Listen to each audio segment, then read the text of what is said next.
अच्छा, लॉजिकली तो सबसे पहला स्टॉक आज होना चाहिए था आईसीआईसीआई बैंक, जिसके नंबर्स पर हम बातचीत करने वाले हैं, पर सोचा क्यों ना जी एंटरटेनमेंट एंटरप्राइजेस के साथ शुरुआत करी जाए, क्योंकि इलारा सिक्योरिटीज के सीनियर वाइस प्रेसिडेंट करण तौरानी साहब भी जुड़ चुके हैं। करण बहुत अच्छी तरीके से मीडिया स्पेस को ट्रैक करते हैं, कई बार चैनल पे मीडिया, मल्टीप्लेक्स, इन सब पे आपने करण को आते हुए देखा है, बातचीत करते हुए देखा है। तो इंपॉर्टेंट दिन था, करण से रिक्वेस्ट करी थी सुबह सुबह जुड़ जाइए। करण रेडी आपको आपकी स्क्रीन पर नजर आएंगे। पहले खबर समझ लूं, फिर करण से बातचीत। हर्षदा, क्या अपडेट्स? जी और सोनी के बीच जो मेगा मर्जर 2021 में अनाउंस किया गया था, कल सुबह में दरअसल सोनी ने जी को एक चिट्ठी भेजकर उस डील को पूरी तरह से खारिज कर दिया, स्क्रैप कर दिए है वो मेगा डील। तो एक बड़ा झटका दरअसल जी एंटरप्राइजेस को लगता हुआ आज दिखाई दे सकता है। याद रहे कि 2 दफा एक्सटेंशन मिलने के बावजूद ये डील फाइनली पक्की हो नहीं पाई है। इस मेगा मर्जर में दोनों कंपनियों को साथ में आना था। जी के जो एक्स्ट्रॉर्डनरीली मजबूत एसेट्स बिल्ड किए गए हैं, उनको दरअसल सोनी के हाथ आना था। अब डील क्यों रद्द हुई उस पर आएंगे, लेकिन याद रखिएगा 2 साल से चर्चा चल रही थी। सोनी ने इनफैक्ट अपने लेटर के साथ साथ ये भी कहा है कि ट्रांजैक्शन टर्मिनेशन फीस करीब $90 मिलियन की, यानी कि 750 करोड़ की, अब जी को इन्हें चुकानी होगी, क्योंकि कुछ ऐसी चीजें थी जो जी को पूरी करनी थी इस पर्टिकुलर सौदे में, और वो हो नहीं पाई है, और ये क्लॉज का वैसे एक हिस्सा था। अब सोनी ने एग्जैक्टली क्या कहा है? सोनी ने कहा है कि तय समय पर एक्सटेंशंस के बावजूद दरअसल डील पूरी नहीं हो पाई है, इसीलिए हम इस सौदे को रद्द कर रहे हैं। जी उसके सामने कहता है कि देखिए, हमें अभी भी नहीं समझ में आ रहा है कि आप ये डील क्यों रद्द कर रहे हैं। साथ ही साथ ये जो टर्मिनेशन फी की बात सोनी कह रहा है, उसको लेकर एक लीगल अप्रोच, अलग अप्रोच जी डेफिनेटली अपनाता हुआ दिखाई देगा। तो ये सौदा या फिर ये रिश्ता पक्का नहीं हुआ, वो एक सेटबैक है ही, लेकिन सामने से जो टर्मिनेशन फी मांगी जा रही है वो एक बड़ा झटका जी एंटरटेनमेंट के लिए उभर कर आ सकता है। मामला वहीं पर फंस रहा था कि जी चाहता था कि पुनीत गोयनका को इस मर्ज्ड एंटिटी के एमडी और सीईओ के पद पर रखे। फिर उसके बाद जी ने कहा ठीक है, अगर ये नहीं होता है आप हमें एक बोर्ड सीट दीजिए। लेकिन इन दोनों मुद्दों पर दरअसल सोनी सहमत नहीं था और इवेंचुअली वो डील स्क्रैप हो गई है। भाई साहब, एक बाइनरी इवेंट था और जिस बात का डर था वही हो गया है। सोनी जी की वो मर्जर डील 2 साल पहले जो अनाउंस हुई थी, फाइनली रद्द हो गई है। ये अपडेट्स आते हुए, और करण ट्रैक करते हैं जी एंटरटेनमेंट एंटरप्राइजेस को। मैं लारा की रिपोर्ट देख रहा था। करण, 340 लक्ष्य था पहले, इस डील टूटने पर 170 और डाउनग्रेड टू सेल, और जितने भी स्ट्रीट्स में अब तक टारगेट्स आ रहे हैं, सबसे ज्यादा डाउनसाइड रिस्क आपको नजर आ रहा है। कितना खामियाजा भुगतेगा जी? कैसे देख रहे हो आप इस डील का टूटना? नमस्कार आशीष सर, गुड मॉर्निंग। तो अगर हम बात करें जी की, तो इसमें जो भी हमने बिल्ड किया था 340 के टारगेट प्राइस पे, इसमें बहुत सारी सिनर्जीज थी बिजनेस की। रेवेन्यू फ्रंट पे हम बात करें या प्रॉफिट फ्रंट पे बात करें, बिकॉज सोनी जी में कोई भी ओवरलैप नहीं था बिजनेस में, तो काफी सिनर्जीज थी। दूसरा, एक बहुत हाई वैल्यूएशन मल्टीपल बिल्ड किया था, क्योंकि सोनी एक एमएनसी कंपनी है। तो जी का अगर हम बात करें हिस्टोरिकली, इसमें कॉर्पोरेट गवर्नेंस इश्यूज बहुत सारे आते रहे हैं। इसके लिए कंपनी की वैल्यूएशन मल्टीपल एक थ्रेशोल्ड के ऊपर से नहीं जा सकती है। दूसरा ये है कि जो टीवी इंडस्ट्री की ग्रोथ रेट है, वो भी कम होते दिख रही है, तो इसके लिए भी वैल्यूएशन मल्टीपल करेक्ट हो चुके हैं। बट सिनर्जीज की वजह से, बड़ी एंटिटी की वजह से, मार्केट शेयर गेन की वजह से ये वैल्यूएशन मल्टीपल को रिस्पाइट शायद मिल सकता था। तो ये 2 रीजन की वजह से हमने वैल्यूएशन मल्टीपल काफी हाई रखा था मर्जर की वजह से। बट अगर मर्जर नहीं हो रहा है तो ये इश्यूज सारी जो है वापस आ जाएंगी, और वैल्यूएशन मल्टीपल में बहुत ज्यादा करेक्शन आएगा। तो मेरे हिसाब से एक ये सेल बनता है, और यहाँ से रिस्पाइट इन्वेस्टर्स के लिए कुछ है नहीं, बिकॉज फ्रैंकली सोनी ही एक एंटिटी था जिसके साथ उनका सिनर्जी हो सकता था, जो एक बहुत बड़ा एमएनसी मीडिया जायंट था। आगे चल के अगर हम बात करें, मीडिया में ऐसा कोई एंटिटी है नहीं जिसके साथ ये लोग टॉक्स इनिशिएट कर सकते हैं। डिज्नी आरएल की टॉक्स ऑलरेडी चालू है, और कोई लार्ज एंटिटी मीडिया में बचा नहीं है, बिकॉज मीडिया में कंसोलिडेशन हो गया। तो मेरे हिसाब से ये रीजंस की वजह से बहुत ही शार्प डीरेटिंग है वैल्यूएशन मल्टीपल में, इसके टारगेट प्राइस कम कर दिया गया है। ओके, ये तो सेल है। और करण, एक और बात है, जी के पास इसके बाद जो बचेगा उसके फेयर वैल्यूएशंस क्या होंगे? क्यों मैं एक प्रश्न पूछ रहा हूँ, क्योंकि इस सिनर्जीज में बात आई थी। देखिए, टेलीविजन तो वैसे ही थक रहा है इनका। दूसरी बात ये थी कि Z5 और आई थिंक सोनी का जो OTT प्लेटफॉर्म है, उसका मर्ज जो स्वरूप होगा वो अच्छा माइलेज दे सकता, वो नहीं होगा, तो आपको लगता है कि फेयर वैल्यूएशन उसके बाद बचेगा क्या इनके टेलीविजन और इनके ओटीटी प्रोडक्ट्स को लेकर? करेक्ट। तो ये हमने नंबर्स में जोड़ा है कि अगर आप देखिए इसका ओटीटी प्लेटफॉर्म जो है आज की तारीख में कुछ 1100-1200 करोड़ का लॉस करता है। और अगर हम प्रॉफिट की बात करें तो इसका जो FY26 का जो प्रॉफिट एस्टिमेट है हमारा, वो कुछ 1300-1400 करोड़ के आसपास है। तो हमने ये ओटीटी लॉसेस को रिड्यूस करते हुए दिखाया है कि आज जो 1100 करोड़ का ओटीटी लॉस है वो आगे चल के 500-600 करोड़ हो जाएगा। तो हमने जो वैल्यूएशन किया है इसको टीवी को अलग किया है और डिजिटल को अलग किया है। तो जो भी लीनियर टीवी का जो वैल्यूएशन है, जो भी 700-800 करोड़ का जो प्रॉफिट है, उसको हमने केवल 10 टाइम का मल्टीपल दिया है, बिकॉज लीनियर टीवी में इनके पास मार्केट शेयर अच्छा खासा है, बट कोई क्लाउड बचा नहीं कि यहाँ से मार्केट शेयर बढ़ सकता है। प्लस लीनियर टीवी इंडस्ट्री खुद स्ट्रगल कर रही है, बिकॉज वहाँ पे ग्रोथ है नहीं, प्लस वहाँ पे आप डिजिटल पे बड़ा फ्यूचर बना नहीं सकते हो।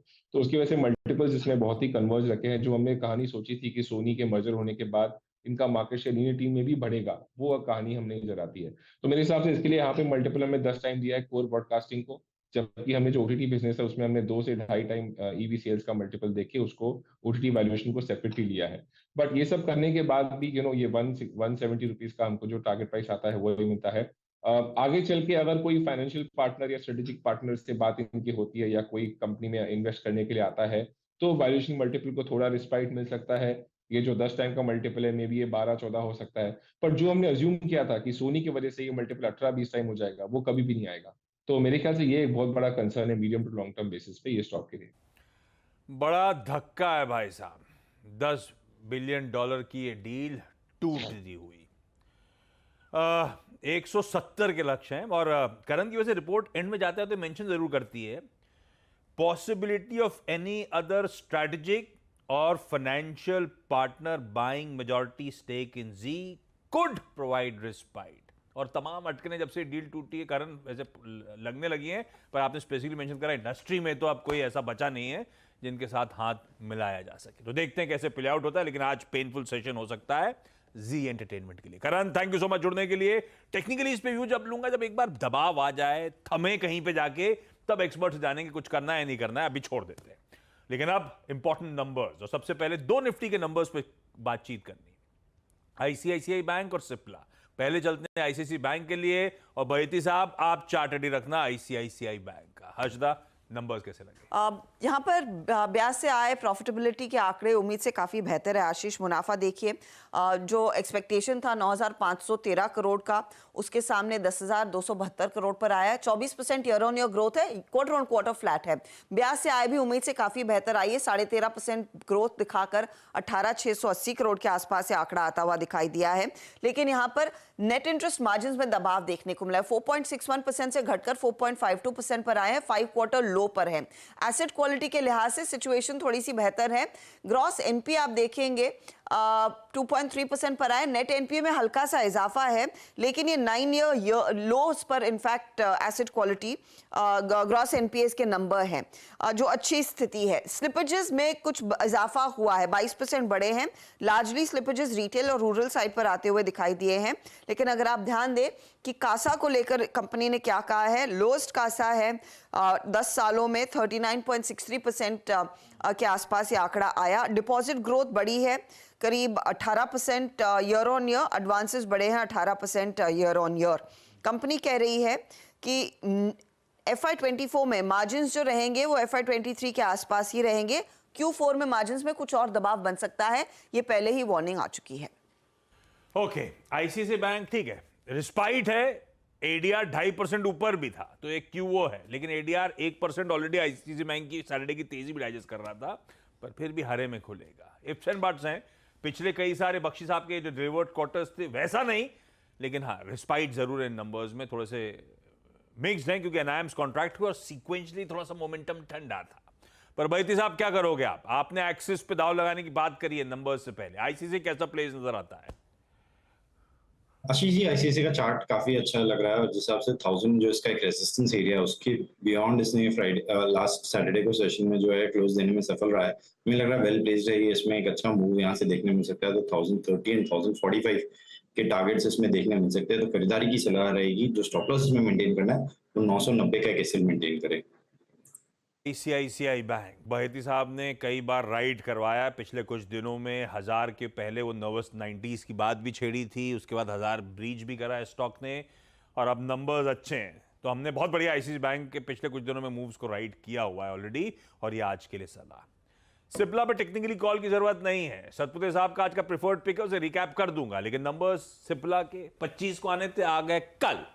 कैसे लगे आशीष? पहले तो 25 को आने थे और आ गए कल, क्योंकि ऐसे आपने सोशल मीडिया पर देखा होगा कि सिप्ला के नंबर्स के सोशल मीडिया पर लीक हो गए थे, तो कंपनी को फिर नंबर्स पहले ही पेश करने पड़े थे। मुनाफा आप देखेंगे 32% बढ़कर आया, 1020 करोड़ का अनुमान था, 1056 करोड़ आया है, बीट है। 6604 करोड़ का रेवेन्यू 14% बढ़कर ये आया है, ये भी उम्मीद से काफी बेहतर है। इबिट्टा में 24% का इजाफा, मार्जिन जो 24% पर थे ये 26.5% पर आए हैं, और यहां पर भी तगड़ी ग्रोथ देखने को मिली, क्योंकि इस बार अनुमान था 24% के नीचे स्लिप होंगे मार्जिन, वो नहीं हुआ है। आय, इबिटा, मुनाफा, हर पैमाने पर कंपनी ने बेहतर परफॉर्मेंस दिखाया है। हाईएस्ट एवर मार्जिन्स कंपनी ने रिपोर्ट किए हैं। ध्यान रहे, ये यूएस बिजनेस में 15वां क्वार्टर है, कंसेक्यूटिव, लगातार 15वां क्वार्टर है जहां पर ग्रोथ देखने को मिल रही है, और $200 मिलियन के ऊपर का रेवेन्यू है। उस लिहाज से अगर आप देखें तो यूएस बिजनेस करीब 20% बढ़ता हुआ दिखाई दिया, और इंडिया बिजनेस में 11.5% की ग्रोथ देखने को मिली है। नतीजे मजबूत है। मजबूत नतीजे। सतपुते साहब का प्रेफर्ड पिक आज का 1400 तक का, मेरे ख्याल से वो टारगेट की बात करी थी। इवेंचुअल टारगेट दिखा दीजिए सतपुते साहब की टॉप कॉल सारी प्लेट। तो सिप्ला मजबूत नजर आ रहा है, नतीजे एक्सपेक्टेशन से बेहतर डिलीवर करके दिए। बैंक ऑफ जापान का जहां तक अपडेट की बात है, अपडेट आ गया है। आज ब्याज दरों की बैठक जो होनी थी उसका आउटकम आना था, और ब्याज दरों में कोई छेड़छाड़ नहीं, अनचेंज्ड एज एक्सपेक्टेड, -0.1% पे स्थिर ब्याज दर। कोई दिक्कत नहीं, जापान के मार्केट वैसे ही बढ़िया कर रहे हैं, और एशिया उस बैठक के आउटकम से पहले खूब जोश में था। कोई सरप्राइज स्प्रिंग अप नहीं हुआ, ये अच्छी बात बीओजे की तरफ से। लेकिन हजदा, बाकी के रिजल्ट्स कौन कौन से? कई सारे वायदा के भी नंबर्स, कई सारे, इनफैक्ट कई मिड कैप फार्मा आईटी कंपनियां रेडार पर रहेंगे आशीष। पर्सिस्टेंट और कोफोर्ज।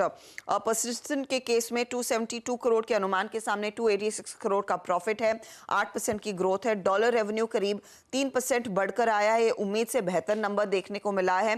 कांस्टेंट करेंसी बेसिस पर 2.2% की ग्रोथ की उम्मीद थी, 3% कंपनी ने डिलीवर किया है, सॉलिड परफॉर्मेंस है। मार्जिन्स भी हम देख रहे हैं 14.5% पर आए हैं। दूसरी तरफ अगर आप कोफोर्ज का ध्यान दें, मुनाफा 31% बढ़ा है, अच्छा परफॉर्मेंस देखने को मिला है। रेवेन्यू, डॉलर टर्म्स में रेवेन्यू ग्रोथ करीब 1.5% के आसपास की है।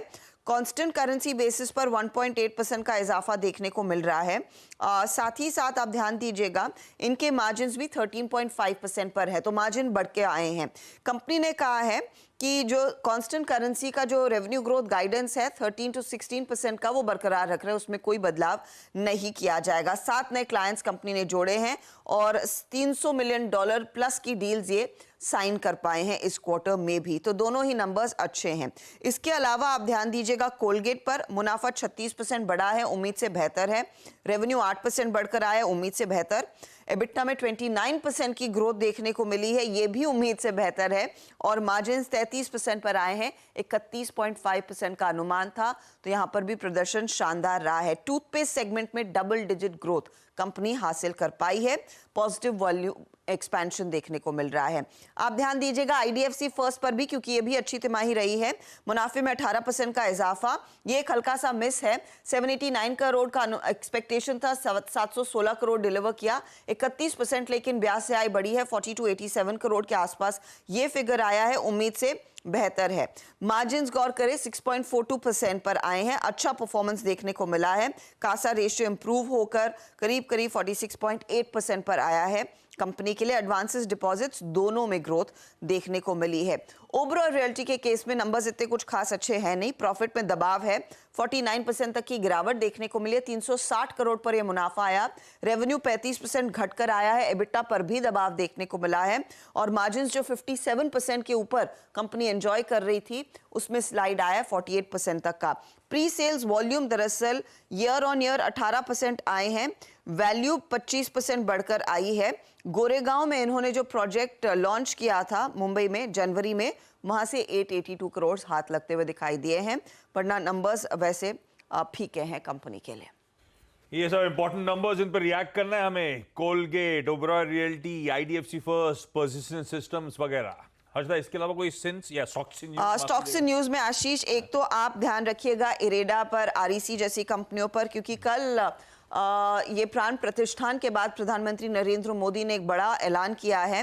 दरअसल सोलर रूफटॉप स्कीम अनाउंस की गई है जो 1 करोड़ हाउस होल्ड्स को पावर करेगी। तो उस लिहाज से ये कुछ जो फाइनेंसिंग में कंपनी हैं वो आप रेडार पर रखेंगे। रेडा वैसे भी प्रीवियस सेशन में भागा हुआ है। टाटा मोटर्स ने कहा है कि 0.7% ऑन एन एवरेज फरवरी 1 से ये अपने गाड़ियों के दाम बढ़ा रहे हैं। दूसरी तरफ इंटरग्लोब एविएशन की तरफ से अपडेट आया है, आदित्य पांडे को ग्रुप चीफ एग्जीक्यूटिव ऑफिसर के तौर पर नियुक्त किया गया है। 1 मार्च से ये बिजनेस को संभालेंगे, सीधे रिपोर्ट करेंगे राहुल भाटिया को। करंटली आदित्य पांडे उड़ान स्कीम के सीएफओ हैं और कीस्टोन रियल्टर्स ने LOI साइन किया एक रीडेवलपमेंट प्रोजेक्ट में मलाड में, मुंबई के मलाड में एक सबर्बन डिस्ट्रिक्ट है। वैल्यू ऑफ प्रोजेक्ट करीब करीब 1200 करोड़ है, तो उस पर भी आपकी नजरें होनी चाहिए। ओह, लंबी लिस्ट है। सारे स्टॉक्स रखिएगा रडार पे। इस बीच पैनल में राजेश पालविया साहब भी जुड़ते हुए। पालविया साहब, गुड मॉर्निंग। आज का कोई बढ़िया वाला call? Good morning Ashish ji, good morning everyone. सो हमें लगता है PSU बैंक पे फोकस रखना चाहिए। PSU बैंक में एक अच्छा मोमेंटम बना हुआ है और हमें लगता है यहाँ पे और फर्दर तेजी बढ़ते हुए दिखेगी। हमें यहाँ पे कैनरा बैंक पसंद आ रहा है। कैनरा बैंक में जिस तरीके से मोमेंटम देखा है हमने पिछले 3-4 दिनों में, यहाँ पे हमें लगता है कि नेक्स्ट टारगेट इसका जो बन सकता है करीब 485 से 490 की तरफ ये स्टॉक बढ़ते हुए दिख सकता है। तो कैनरा बैंक पे बाय करने की सलाह, स्टॉप लॉस रखेंगे फ्यूचर्स में करीब 471 के आसपास। कैनरा बैंक, एक दो स्टॉक्स में यहाँ पे और मार्क कर देता हूँ जो कि आप आज कुछ हद तक हॉट स्टॉक्स की श्रेणी में शामिल कर सकते हैं। जिस प्रीवियस सेशन की हम बात करें जिसमें बहुत स्ट्रॉन्ग मूव था, याद रखिएगा, एक लेके आइएगा आप अपोलो टायर्स। मैं थोड़ा सा यहाँ पे उल्लेख कर देता हूँ उन स्टॉक्स का। अपोलो टायर्स बहुत स्ट्रॉन्ग लॉन्ग बिल्डअप था, इस स्टॉक पे नजर रखिएगा। 4.5% ऊपर था, लॉन्ग पोजीशंस बिल्डअप हुई थी, एक इस पर नजर रखिएगा। IRCTC इतने स्ट्रॉन्ग सेटअप के साथ क्लोज देखे गया है। ऑल दो मैं कैश के स्टॉक्स की बात नहीं करूंगा, लेकिन IRCTC में 3.9% का इजाफा था, स्ट्रॉन्ग बिल्डअप। मैं फ्यूचर्स की बात कर रहा हूं यहां पर, और ऑप्शन एक्टिविटी ये इंडिकेट कर रही है कि 1000 इसका अब नया ऑप्शन बेस होगा, क्योंकि बहुत स्ट्रॉन्ग पुट राइटिंग हुई है। तीसरा एक स्टॉक रखिएगा नजर पे, कोल इंडिया। कोल इंडिया 4% का यहां पे इजाफा था, बिल्डअप बहुत स्ट्रॉन्ग है। 400 की पुट पे इसमें जनवरी में इन द मनी पुट जो है, हालांकि इंट्राडे में एक बार 402 तक गया था, बहुत स्ट्रॉन्ग पुट राइटिंग है। और चौथा स्टॉक एक और रखूंगा यहाँ पे, दैट्स बालकृष्ण इंडस्ट्रीज। ये दोनों ही स्टॉक्स में, अपोलो में और बालकृष्ण इंडस्ट्रीज में बहुत स्ट्रॉन्ग था। मानस, इन चारों में से कोई स्टॉक और मार्क करना चाहेंगे आप जिसमें स्ट्रेंथ आपको लग रही है और आज आप ट्रेड करना चाहें? मैं आपका क्वेश्चन नहीं समझ पाया, प्लीज रिपीट कर दीजिए, मैं सुन नहीं पाया आपका क्वेश्चन। बालकृष्ण, अपोलो, IRCTC तो बैन में है, बालकृष्ण, अपोलो, और इनमें से कोई आप ट्रेड करना चाहेंगे आज के सेशन में? तो देखिए, बालकृष्ण इंडस्ट्रीज पे डेफिनेटली ट्रेड करना चाहिए, क्योंकि पहले तो अंडर परफॉर्मेंस दिख रहा था। अपोलो टायर्स में काफी स्ट्रेंथ देखने को मिल रही थी, MRF में बहुत स्ट्रेंथ देखने को मिल रही थी, लेकिन जो लास्ट सेशन था उसमें जिस तरह का परफॉर्मेंस बालकृष्ण इंडस्ट्रीज में देखने को मिला, ब्रेकआउट देखने को मिले, वॉल्यूम देखने को मिले, मेरे ख्याल से अब यहाँ पर आप एक तेजी का ट्रेड ले सकते हैं। करंट लेवल्स पे खरीदारी करने की राय रहेगी। 2660 का आपको स्टॉप लॉस लगाना है, लेकिन यहां से आपको कम से कम 250 या 300 रुपए की तेजी पोजिशनल बेसिस पे देखने को मिल सकती है। तो 3000 की टारगेट सेट करिए, करंट लेवल्स पे खरीदारी करिए और 2660 के स्टॉप लॉस लगाइए। ओके, एक ये हो गया, ये पूरे टायर स्टॉक्स हो गए, और उसके बाद PSU बैंक्स हो गए। IRCTC याद रखिएगा डेरिवेटिव बैन में है, बट स्टिल काफी स्ट्रॉन्ग कर रहा था। और एक लेके आइए आशीष बहती जी के लिए, यूनाइटेड स्पिरिट्स। आशीष जी, मैं आई थिंक इस स्टॉक पे आपका एक टिप्पणी चाह रहा था।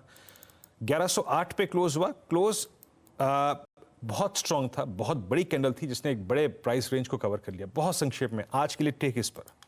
जी वीरेंद्र जी, एक अच्छा रिवर्सल देखने में मिला है। स्टॉक अपना 20 डे में रीगेन करते हुए देखने मिला था, और जिस हिसाब से लास्ट वीक एक थोड़ा सा प्रेशर था वो उसने निगेट किया है स्टॉक ने। तो मेरी सलाह रहेगी कोई भी डिप आए तो उसमें खरीदारी की जा सकती है। 1095 का एक स्टॉप लॉस लगाकर इसमें खरीदारी करने की सलाह रहेगी 1130 के लिए, टारगेट के लिए। ओके, चलिए इस नोट पर एक काम करा जाए, मुनाफे की तैयारी अब समेट ली जाए और शुरुआत करेंगे अब पहला सौदा की। बता दें कि मनी कंट्रोल पर दिए गए विचार एक्सपर्ट्स के अपने निजी विचार होते हैं। वेबसाइट या मैनेजमेंट इसके लिए उत्तरदायी नहीं है। यूजर्स को मनी कंट्रोल की सलाह है कि कोई भी निवेश निर्णय लेने से पहले सर्टिफाइड एक्सपर्ट की सलाह लें।